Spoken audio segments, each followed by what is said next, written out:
Hi, I'm Lisa, and I'd like to talk to you about Mighty Matos. This is such a great new plant. It's really fun to talk about. Anybody who likes to have fresh tomatoes from their garden is going to be really excited, because what Mighty Matos does is it allows you to have more tomatoes, faster, bigger yields, and earlier in the summer. Mighty Mato is basically a tomato that's grafted. Grafting means they take one plant and they actually attach it to the other plant. So we get the best root stock from the varieties that grow the best for roots. And you get the new flavors, the varieties that you like the taste the best, get grafted onto the top.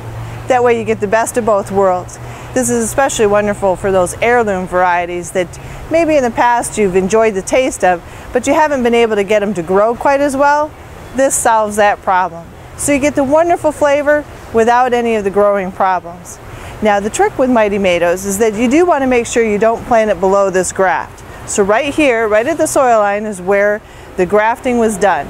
Don't plant it below that, just keep everything up above the soil from there, and that will keep the grafting, it'll keep the roots so that they keep growing strong.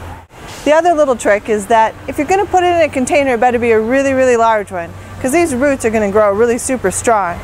It's probably best to put it in the ground where these roots can take off and do all that they want. And when you plant them, put a little fertilizer in there at the beginning so the roots get started. But once it's established, you really don't need to keep adding fertilizer. As a matter of fact, that's going to take away from the performance. You'll get less fruit if you put too much fertilizer on. So put the fertilizer on when you start, then lay off of it. That makes it easy too.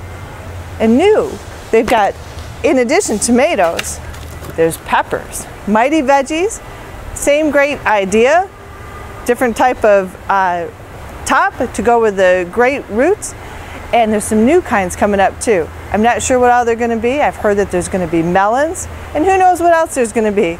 All the great flavor, really super strong, and really fast. I love Mighty Veggies and Mighty Matos, and I think you will too.